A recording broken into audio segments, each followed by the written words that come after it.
तो जी। 10 तारीख तक 11 तारीख तक दिल्ली एनसीआर के साथ साथ पंजाब हरियाणा उत्तर प्रदेश इन हम्म। इलाकों में लाइट टू मॉडरेट रेन यानी ऑन एंड ऑफ बारिश होगी। तो जो हम्म। 12 और 13 तारीख को ये पूरा जो हिमालय का तराई है यानी कि जम्मू कश्मीर उत्तराखंड हिमाचल प्रदेश के फुटहिल्स से लेकर के जी। उत्तर प्रदेश और बिहार के फुटहिल्स पर आ जाएगी। दिल्ली पश्चिमी उत्तर प्रदेश राजस्थान गुजरात और पश्चिम मध्य प्रदेश ये इलाके ऑलमोस्ट सूख जाएंगे क्योंकि लैंडस्लाइड और मडस्लाइड हो सकता है। 1 घंटे में 100 मिलीमीटर या उससे ज्यादा की बारिश होती है जी। जी। तो जी। उसको बादल फटना कहते हैं। नमस्कार, मेरा नाम है जितेंद्र चौहान और आप देख रहे हैं स्टेट मिरर हिंदी। पूरे देश में इस वक्त मानसून अलग अलग जगहों पर अलग अलग तरीके से अपना रूप दिखा रहा है।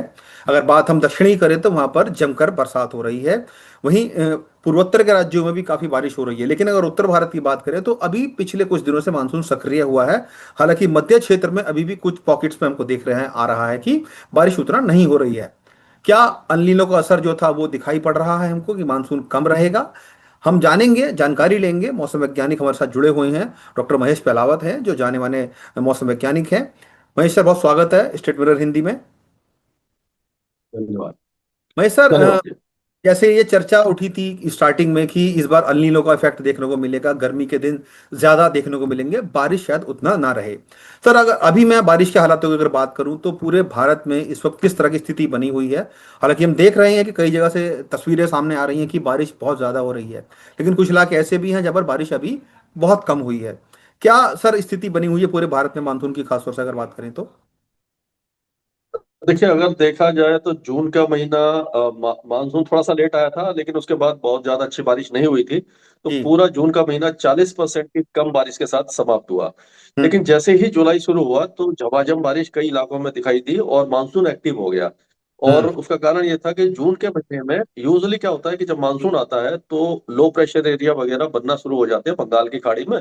और जी। वो अंदर की तरफ जब आते हैं तो मानसून के करंट को अंदर लेके आते हैं मतलब कि इंलैंड लेके आते हैं वो यूपी बिहार यूपी और से लेकर के दिल्ली एनसीआर तक आ जाता है। और इधर से आप जो पश्चिमी तट पर जब एक्टिव होता है तो मुंबई से होता हुआ ये गुजरात राजस्थान मध्य प्रदेश तक पहुंचता है। हम्म। लेकिन जून में यूजुअली 27 जून तक मानसून पहुंच जाता है लेकिन काफी ज्यादा डिले था और जून कमजोर रहा। लेकिन जैसे ही जुलाई शुरू हुआ तो लो प्रेशर एरिया बनना शुरू हो गए बंगाल की खाड़ी में जो हमने देखा कि डिप्रेशन में तब्दील हो गया उड़ीसा पर। और वो जब अंदर की तरफ आया छत्तीसगढ़ और मध्य प्रदेश की तरफ आया तो हम्म। वेल लो प्रेशर एरिया बना।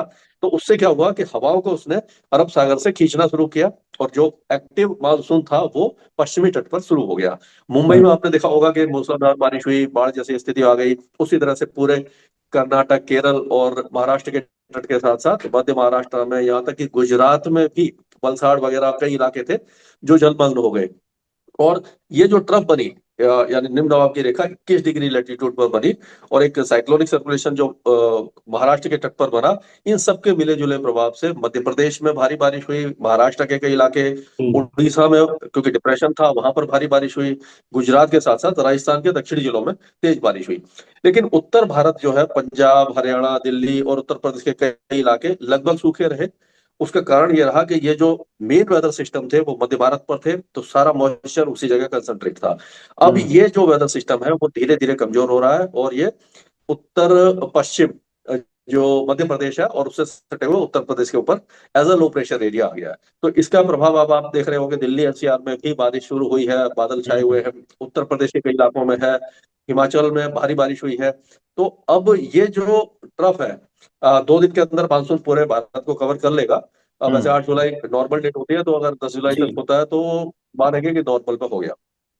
अब ये ट्रफ जब ऊपर की तरफ आएगी और वो वेदर सिस्टम मध्य भारत में कमजोर पड़ेंगे तो मुंबई के साथ साथ महाराष्ट्र में गुजरात में मध्य प्रदेश के दक्षिणी इलाकों में बारिश कम होने लग जाएगी और ये ऊपर की तरफ आएगी तो दिल्ली पंजाब हरियाणा उत्तर प्रदेश इन इलाकों में अगले 2-3 दिनों के दौरान लाइट टू मॉडरेट रेन होती रहेगी।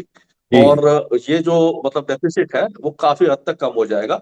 तो अब अगर देखा जाए तो जो 40% पे डेफिसिट खत्म हुआ था जून में वो अब हम्म। 17% पर आ गया है।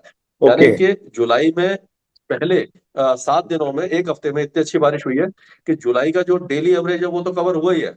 और उसके बाद जो जून का डेफिसिट है वो भी 23% कम कर दिया उसने 70% पर हम आ गए। जी। महेश सर, जैसे कि आप बता रहे हैं कि पिछले महीने 40% कम थी, इस बार उसको कहीं ना कहीं पार्ट दिया है इस वक्त के मानसून मानसून ने जो भी एक्टिव हो रखा है। सर, अभी जिस तरीके से हम दिल्ली एनसीआर की बात करें, उत्तर भारत की बात करें, वहां पर भी मानसून सक्रिय हो गया, बारिश हो रही है। क्या मान के चला जाए कि अगले कुछ दिन पूरे उत्तर भारत में इस वक्त जो मानसून की गतिविधि देखने को मिलेगी, या कुछ ठहराव भी आने वाला है सर आने वाले दिनों में? देखिए, इसका एक दूसरा पहलू यह है कि धीरे धीरे जब ये ट्रफ ऊपर की तरफ आएगी, तो आज दिल्ली में बारिश हो रही है, आज तो जी। 10 तारीख तक, 11 तारीख तक दिल्ली एनसीआर के साथ साथ पंजाब, हरियाणा, उत्तर प्रदेश, इन हम्म। इलाकों में लाइट टू मॉडरेट रेन यानी ऑन एंड ऑफ बारिश होगी और हम्म। मौसम थोड़ा सा ठीक बना रहेगा। लेकिन ये जो ट्रफ है मानसून की, वो एकदम से फिर हिमालय की तराई पे पहुंचने वाली है। तो जो हम्म। 12 और 13 तारीख को ये पूरा जो हिमालय का तराई है, यानी कि जम्मू कश्मीर, उत्तराखंड, हिमाचल प्रदेश के फुटहिल्स से लेकर के जी। उत्तर प्रदेश और बिहार के फुटहिल्स पर आ जाएगी, हम्म। जिसको ब्रेक मानसून कंडीशन कहते हैं। तो ये ओके। पूरा टिपिकल ब्रेक मानसून कंडीशन नहीं होगा। ये उत्तर भारत में, यानी पंजाब, हरियाणा, दिल्ली, पश्चिमी उत्तर प्रदेश, आपका राजस्थान, गुजरात, महाराष्ट्र और पश्चिमी मध्य प्रदेश, यानी पूरा सेंट्रल इंडिया का जो पश्चिमी इलाका है और उत्तर पश्चिम भारत, वो सूख जाएगा। और बारिश जो है फुटहिल्स में ज्यादा होगी। जब ये हम्म। तरफ जाती है, ब्रेक मानसून कंडीशन होता है, तो पहाड़ों पर तेज बारिश होती है। लेकिन एक दूसरी वेदर सिस्टम बनेगा जो बंगाल की खाड़ी पर बनेगा, हम्म। उत्तरी बंगाल की खाड़ी पर। तो जो एक्सेस ऑफ मानसून ट्रफ का पश्चिमी सिरा तो तराई पे चला जाएगा, और वहां तो जो पश्चिमी हवाएं आएंगी उसके नीचे, तो वो सूख जाएगा। लेकिन जो लो प्रेशर एरिया बनेगा, जो पश्चिम बंगाल में बनेगा, उसके कारण पूर्वी उत्तर प्रदेश, बिहार, झारखंड और पश्चिम बंगाल, इन इलाकों में जो अभी तक बारिश नहीं हो रही थी, जहां पर, वहां पर झमाझम बारिश होगी। तो 12-13 तारीख से मान के चलिए 15-16 तारीख तक उस इलाके में बारिश होगी, यानी जहां पर डेफिशिएंट है वो काफी हद तक वो पूरा हो नहीं, जाएगा। जहां पर बारिश नहीं हो रही है वहां अगले कुछ दिनों में बारिश वहां पर पहुंच जाएगी। और उत्तर भारत में खास करके पंजाब, हरियाणा, दिल्ली, पश्चिमी उत्तर प्रदेश, राजस्थान, गुजरात और पश्चिम मध्य प्रदेश, ये इलाके ऑलमोस्ट सूख जाएंगे। मतलब कि जो ब्रेक हम्म। मानसून कंडीशन जिसे कहते हैं, 4-5 दिन का होता है, उसके बाद फिर ट्रफ नीचे आएगी, फिर बारिश शुरू हो जाएगी। तो इस तरह का अप डाउन बना रहेगा।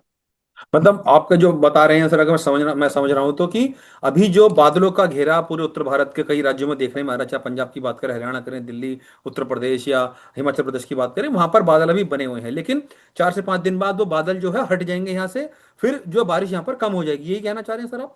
यही जी मतलब हाँ, है? और उत्तर, ये पूर्वी भारत में बढ़ जाएगी, क्योंकि वहां लो प्रेशर एरिया बनेगा। पूर्वी हम्म। उत्तर प्रदेश, बिहार, झारखंड, पश्चिम बंगाल में बारिश होगी। और जो हम्म। उत्तर पश्चिम और मध्य भारत है, वो ड्राई हो जाएगा। ये आप मान के चलिए 12-13 से लेकर के 15-16 तक है।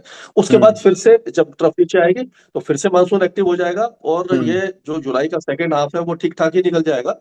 हम्म। अगस्त में भी एक दो अच्छे स्पेल आएंगे। हम्म। लेकिन अल्नीनो का प्रभाव अगस्त और सितंबर में और ज्यादा हो सकता है। तो हो सकता है कि उस समय मानसून थोड़ा सा कमजोर हो जाए।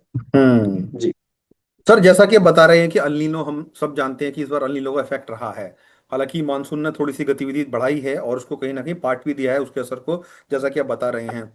सर, अगर दक्षिण की अगर हम बात करें तो दक्षिण में भी इस वक्त जमकर बारिश हो रही है। क्या मान के चला है कि दक्षिण में जो मानसून है पूरी तरह एक्टिव है और अगले कुछ और दिनों तक या कुछ और समय तक एक्टिव रहेगा, या वहां पर भी कुछ और ब्रेक लगेगा सर? देखिए, ये जो दक्षिण भारत है वो ठीक ठाक चल रहा है, लेकिन जो हम्म। पश्चिमी तट है, क्या होता है कि साउथ वेस्ट मानसून का मतलब है कि दक्षिण पश्चिम मानसून, ये दक्षिण पश्चिम से हवाएं आती हैं। अरब सागर से जब आती हैं, तो कर्नाटक, केरल और महाराष्ट्र के तट, इस इलाके में ज्यादा बारिश होती है। और ये वेस्टर्न घाट जो होते हैं, यहाँ पर पहाड़ी क्षेत्र है थोड़े से, तो पूरा मॉइस्चर उसी जगह डिप्लीट हो जाता है। तो इसीलिए तमिलनाडु रेन शेडो एरिया है, वहां पर बारिश कम होती है। लेकिन आप मान के चलिए कि जो कर्नाटक है, केरल है, इसमें अच्छी बारिश होगी, तेलंगाना में भी अच्छी बारिश होगी। लेकिन तमिलनाडु में, क्योंकि साउथ वेस्ट मानसून में ज्यादा बारिश वैसे भी नहीं होती, तो हम्म। वहां पर बारिश कम रहेगी। और हम्म। साउथ इंटीरियर कर्नाटका में भी बारिश थोड़ी सी कम रह सकती है। आंध्र प्रदेश के जो तटीय इलाके हैं, वहां हम्म। पर भी श्रीकाकुलम, विजयनगरम, ये जो इलाके हैं, यहाँ पर भी कोई वेदर सिस्टम नहीं बने। तो अभी फिलहाल 8-10 दिन वहां पर बहुत ज्यादा बारिश दिखाई नहीं दे रही, केवल पश्चिमी तट पर अच्छी बारिश जारी रहेगी। सर, मैं अगर जी। पहाड़ों की बात करूं, आपने बोला कि पहाड़ों पर भी सक्रिय रहेगा मानसून। क्या पहाड़ों पे किसी तरह का अलर्ट की भी बात है सर? क्योंकि बहुत ज्यादा बारिश हो सकती है, हम अक्सर अक्सर देखते हैं उत्तराखंड, हिमाचल में सर काफी बारिश होती है, नुकसान भी काफी होता है, लैंडस्लाइडिंग बहुत हो जाती है और आवाजाही रुक जाती है। क्या ऐसे कुछ चीजें नजर आ रही हैं कि आने वाले दिनों में उत्तराखंड, हिमाचल प्रदेश, कश्मीर या और फुटहिल्स इलाकों में बारिश बहुत ज्यादा हो सकती है? ये 10 तारीख के बाद से जब फुटहिल्स में बर्फ जाएगी, उस समय पहाड़ों पर खास करके हिमाचल प्रदेश और उत्तराखंड इन हम्म। इलाकों में मूसलाधार बारिश होगी, लैंडस्लाइड और मडस्लाइड हो सकता है। लेकिन बादल फटेगा या नहीं फटेगा इसके लिए अभी से कहना मुश्किल है, क्योंकि वो नाउकास्ट होता है।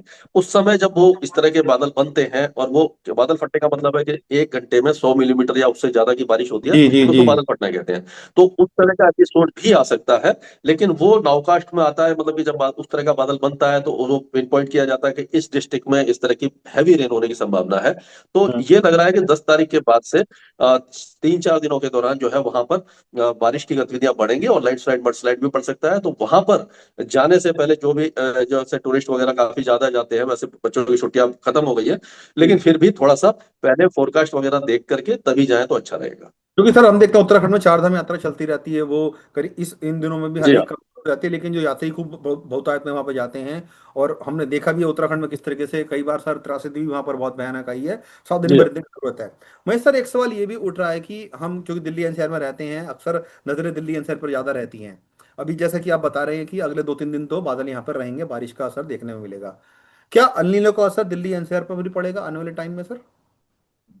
देखिए, अल नीनो का असर पूरे विश्व में पड़ता है, और दिल्ली भी अछूता नहीं रहेगा। पूरे भारत पर मानसून जो है, यूजुअली क्या होता है, अल नीनो हम्म। ईयर्स में मानसून थोड़ा सा कमजोर होता है। 60% चांसेस ये रहते हैं कि मानसून बिलो नॉर्मल रहेगा। इसीलिए हम्म। हमने भी स्काईमेट के थ्रू हमने बोला कि 94% पे खत्म होगा। मौसम विभाग ने 90% बोला, यानी बिलो नॉर्मल मानसून की संभावना दिखाई दे रही है। तो दिल्ली पर भी इसका असर रहेगा। तो इस बार जो मानसून की बारिश है बहुत ज्यादा अच्छी नहीं होने वाली है, पंजाब, हम्म। हरियाणा, दिल्ली, पश्चिमी उत्तर प्रदेश में। हम्म। लेकिन ये ऐसा नहीं है कि पूरा सूखे जैसे हालात होंगे। हम्म। बीच बीच में कुछ एपिसोड आएंगे जब अच्छी बारिश भी होगी, लेकिन ओवरऑल जो मानसून की बारिश होती है उससे थोड़ी सी कमी देखने को मिलेगी। मतलब कुल मिला के ये जी। कह सकते हैं कि मानसून की आंख मिचौली इस बार चलती रहेगी।